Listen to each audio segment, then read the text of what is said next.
Bonjour à tous et à toutes, ici Nicolas de Montréal.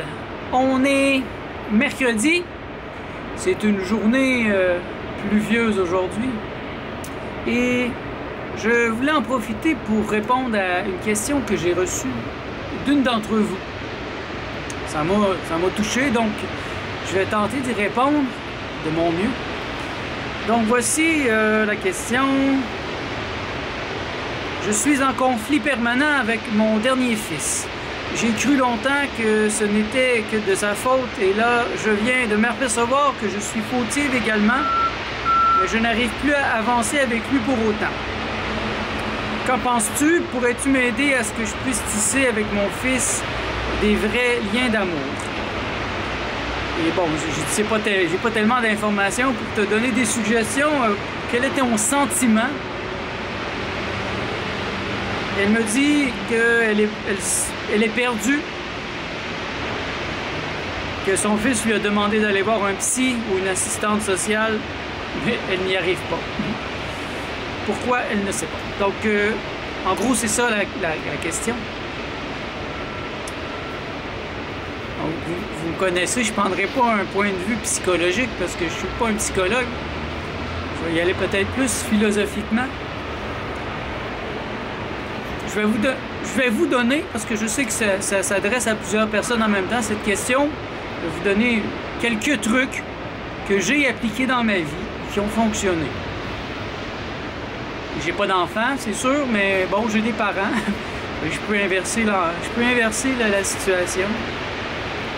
Donc, premièrement, tu veux tisser des liens d'amour avec ton fils.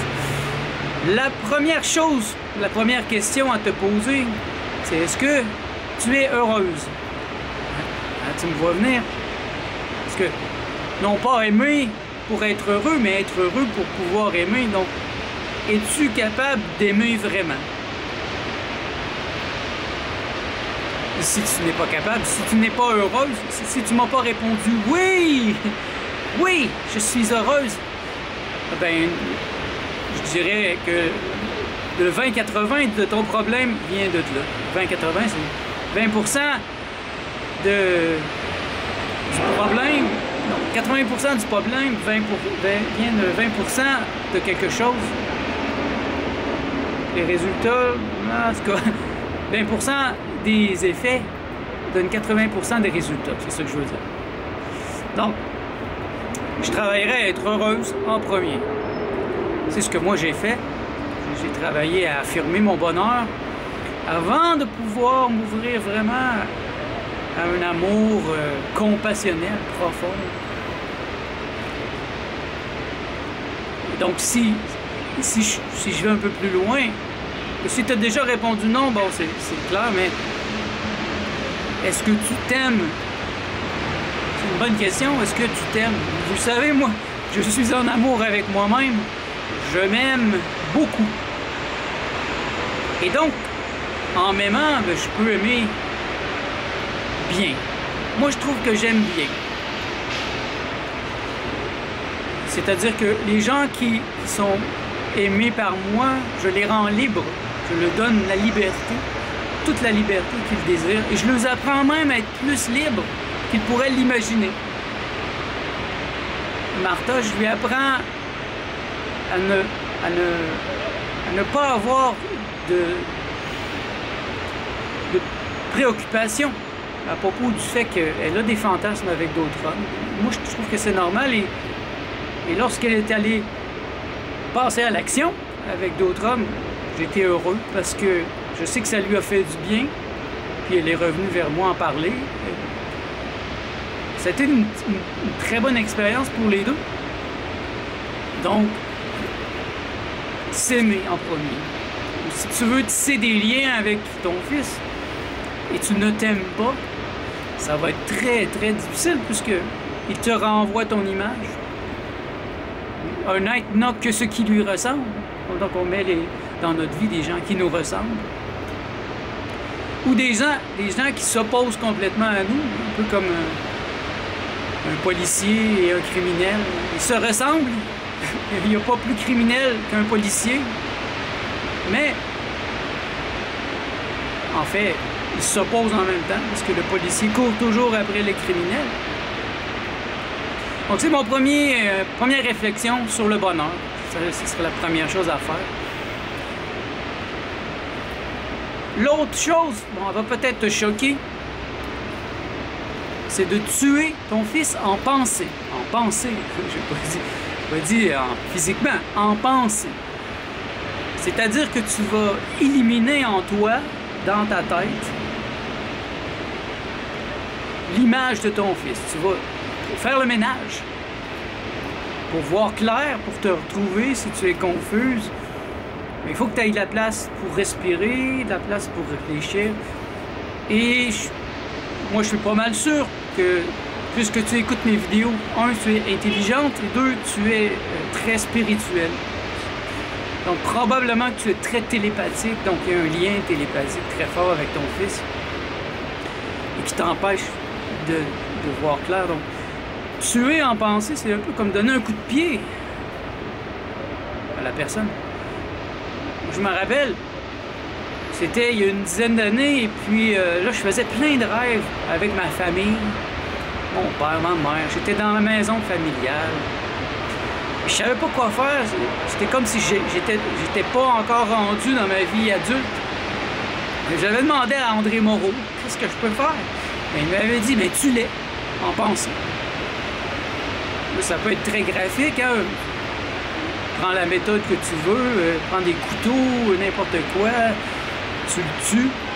Qu'est-ce que ça fait, ça? C'est que ça enlève dans ta pensée l'image, la force que cette personne peut avoir. Pour les gens qui sont dans des praticiens énergétiques, bien, ça coupe les liens énergétiques. Ça enlève la connexion. Et ça te donne un peu d'espace pour réfléchir, pour respirer.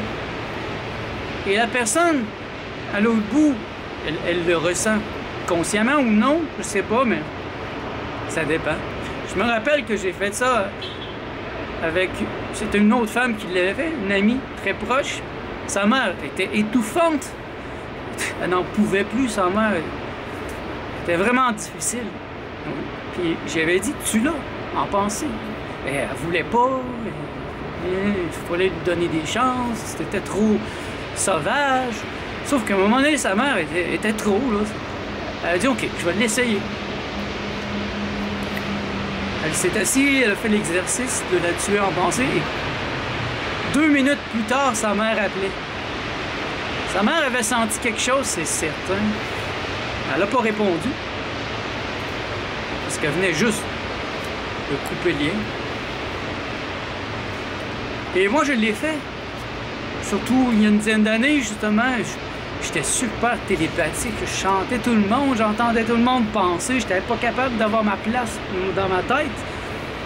J'ai dit, là, je fais un gros ménage. Je vais tuer tout le monde. Donc, j'ai tué une personne par jour dans ma pensée, avec mon imagination. Et ça m'a donné de l'espace. Les gens que j'ai tués en pensée, ils ont pas... Je ne les ai pas dit, premièrement. Donc, ça fait juste replacer... Ça change la relation émotionnelle vers une relation énergétique. Donc, ton fils, tu vas comme le remettre à sa place. C'est ton fils, OK? Mais en même temps, il ne doit pas oublier que tu es un être humain, que tu es un être et que tu as une identité propre, qu'il ne t'appartient pas, en tout cas, l'aspect de la possession est très fort aussi, chez l'enfant et les parents. Donc ça, c'est un deuxième truc, tuer en pensée. Il y a des gens que ça prend une méthode forte et je trouve que ça, énergétiquement, ça fait du bien. Et puis après ça, ben, on peut rétablir, quand tu vas rentrer en connexion avec ton fils, ou avec n'importe qui, mais la relation est différente. Toi, tu sais qu'elle est différente. tu es un peu plus observateur. Un autre truc, comment tu l'appelles, ton fils? Quel est son sobriquet? Est-ce que tu l'appelles ma petite puce, mon puceron, mon champion? Je sais pas, mon bébé. Fais attention à la manière que tu l'appelles, parce que ça crée un personnage. J'ai déjà raconté mon histoire. Il y a 10 ans, 12, non, 14 ans, j'étais avec une femme. Depuis déjà près de 6 ans. C'était ma compagne et ça allait bien. Mais elle m'appelait Baby. Baby. Plus souvent que mon nom. Mon nom apparaissait presque jamais. C'était toujours Baby. My love, Baby. Et là, je lisais je lisais l'œuvre de Carl Jung. Et là, ça m'avait beaucoup inspiré. J'avais trouvé ça, cet aspect intéressant de faire attention de remarquer comment les gens nous appellent, surtout dans les relations intimes. Donc, par exemple, plus qu'elle m'appelait bébé, ça me diminuait. Ça faisait de moi un enfant, un infantile, ça brisait la sexualité. Bon, si j'appelle une personne bébé 2-3 fois, c'est drôle, c'est cute. Mais 100 fois par jour, à tous les jours, pendant 10 ans, ben, c'est sûr que je deviens un genre d'enfant. Elle devient comme la mère. Donc quand j'ai compris ça, ben, je lui ai dit non merci, là. Tu vas arrêter de m'appeler bébé, je suis pas ton bébé, premièrement. J'ai pas besoin d'une mère. Hein? On est égal. Donc appelle-moi par mon nom, Nicolas. Tu peux m'appeler Nico si tu veux, ou Nick, mais pas bébé. Ça l'a un peu dérangé. Et c'était le début de la fin, en vérité. Ça a pris peut-être 1 an, 1 an et demi, et c'était fini. J'avais replacé énergétiquement notre relation et finalement, on se mentait. C'était pas vrai. Ben, moi, j'étais vrai. Je l'appelais par son nom. Mais elle cherchait, malgré son discours, qui était d'un discours d'une femme qui veut un couple ouvert, qui veut pas d'enfants, en vérité, aujourd'hui, elle est dans une relation fermée et elle a un enfant. Et son compagnon est quelqu'un qui est plutôt comme un frère. Et donc, elle a ce qui lui ressemble, elle a ce qu'elle désire. Probablement qu'elle est plus heureuse maintenant. Et moi, j'aurais été très malheureux de faire semblant. Et quand j'ai rencontré Martha, tout de suite, la première semaine, elle m'a appelé Baby. OK. Je la laisserai pas passer. Laissez faire.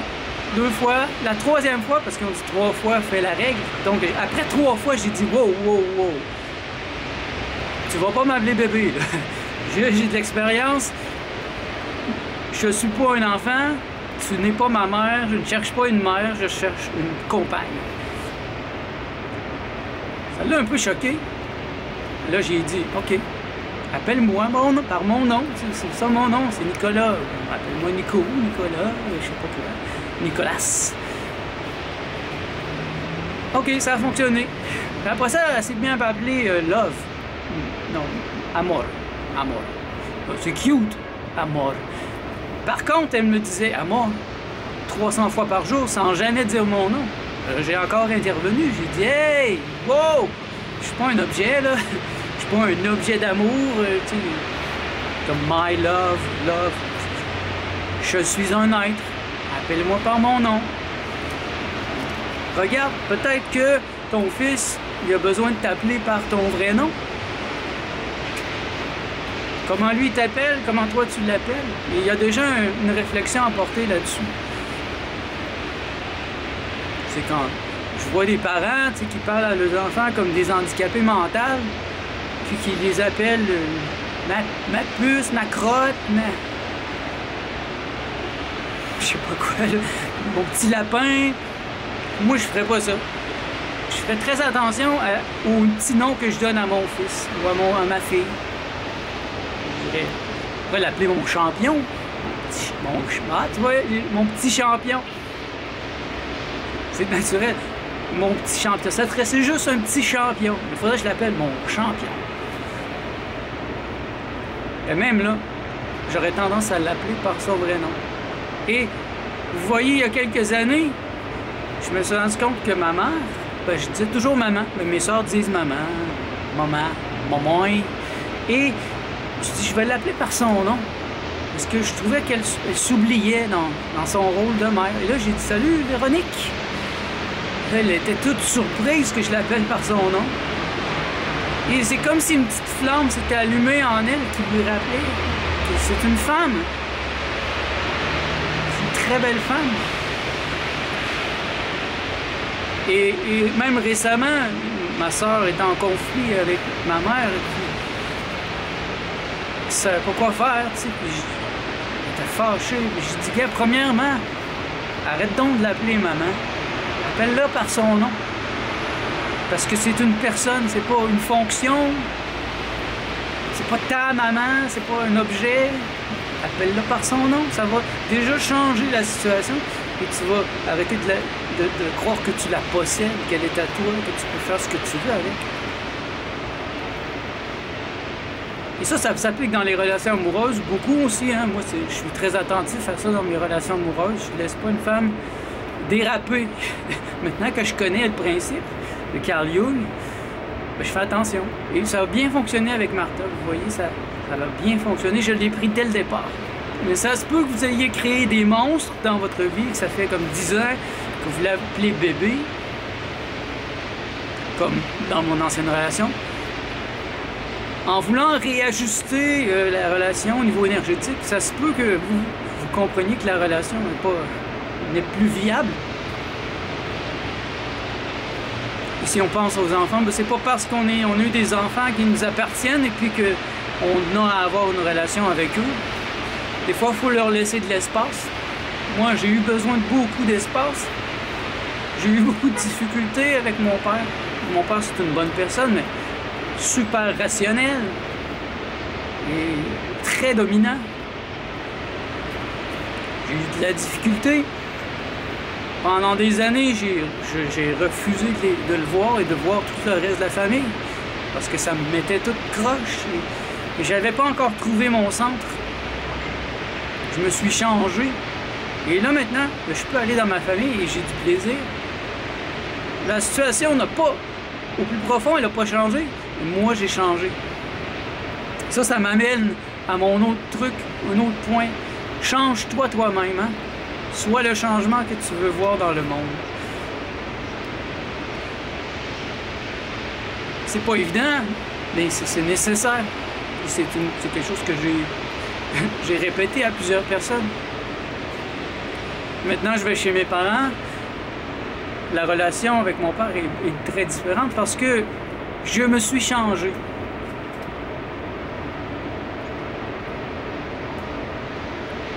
Je fais attention et je me laisse pas prendre dans les émotions. Avant, je tombais dans les émotions et là, c'était vraiment difficile. Il y avait des frictions. Mais je me suis changé.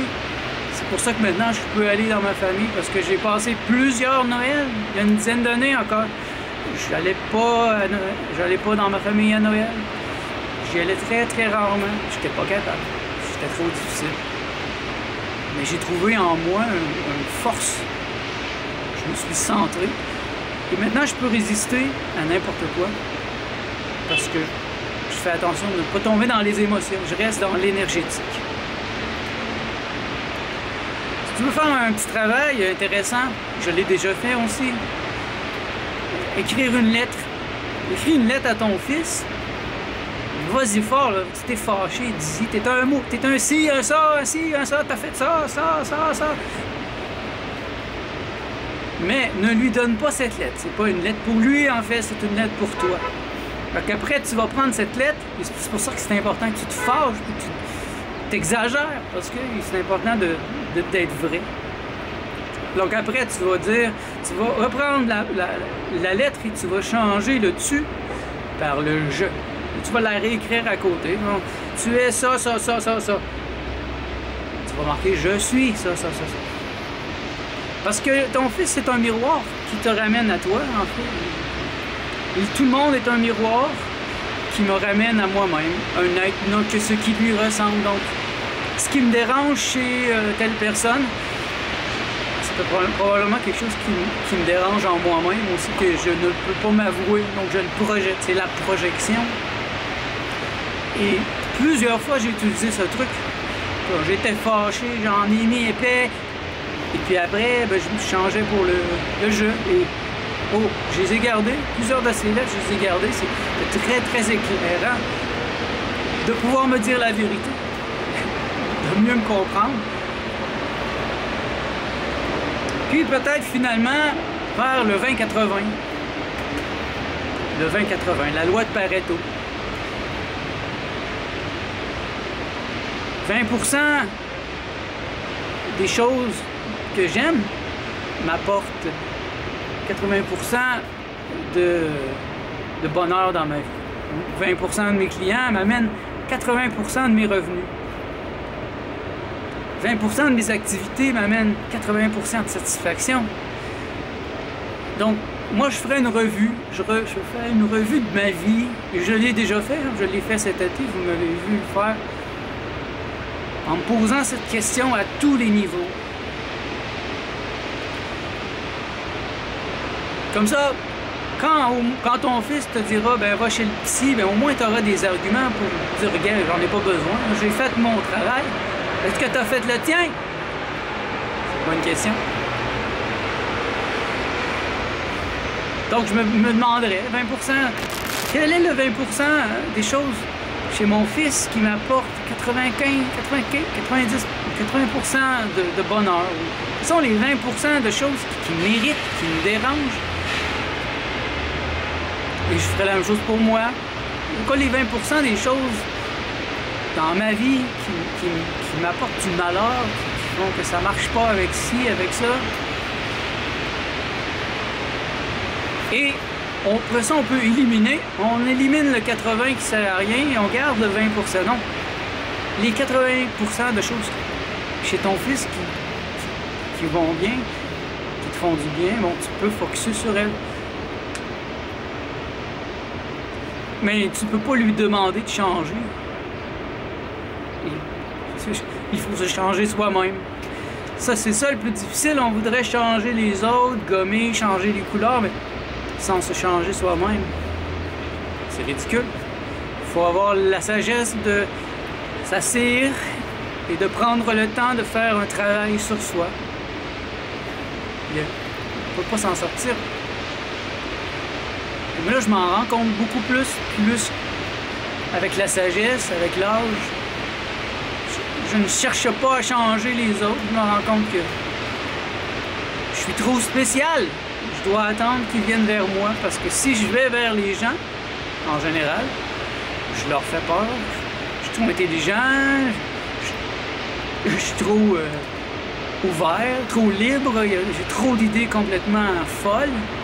Donc, j'ai appris que je suis mieux d'être patient, laisser venir.